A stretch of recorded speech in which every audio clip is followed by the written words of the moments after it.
Dr. Kevin Kavanagh is a retired physician. He is also founder of a national organization called Health Watch USA. Good morning, Dr. K. Good morning, Jack.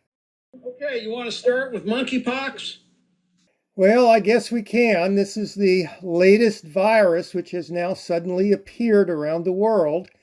And this is kind of curious. First of all, monkeypox is a DNA virus. It is well known to medicine. It is a smallpox variant. In fact, the smallpox vaccine is active against monkeypox. And if you've had the smallpox vaccine, you'd have to probably be over the age of 50, but you may well have some protection. This virus, it's a DNA virus, so it doesn't mutate as much.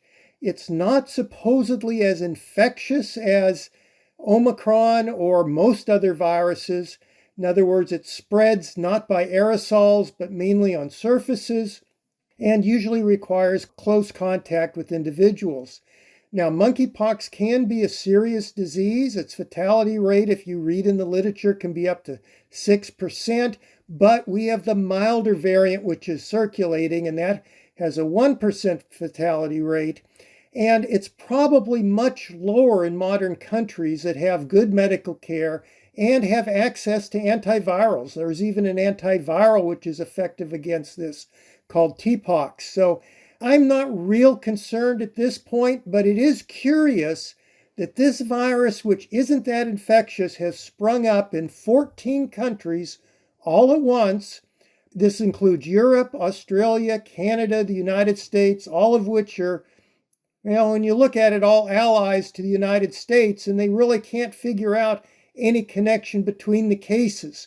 So this is very much a curiosity, and I think that you'll see more coming out on this, and people will be tracking this virus to make sure that it isn't more infectious as the one which is found in the wild. There is one case I heard this morning in the United States, and that's in Massachusetts. Do you know about that? Yes, and there's another one in New York, and of course, these cases have just arose, so they really don't know what the clinical course is going to be, because it does take a while for this disease to develop. Its incubation period's about 6 to 13 days. In other words, it's that long before it produces symptoms. It doesn't have asymptomatic spread.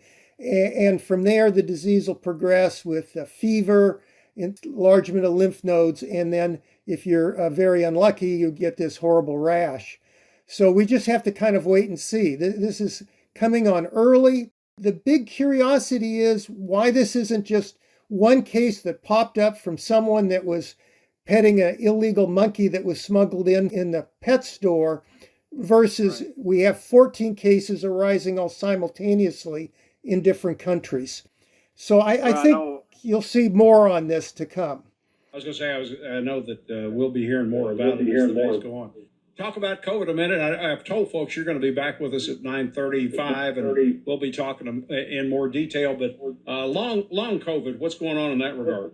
Yeah, long COVID, we're getting more and more information on this. And really, Jack, it's quite depressing. We've talked about the CNS problems or the cognition or mentation problems that people are having and having this long term. We've also talked about heart disease and problems which have been arising. But this is becoming more and more frequent. Data out of England is very discouraging. They are projecting 2.1% of their entire population. This isn't COVID patients. This is their entire population has long COVID.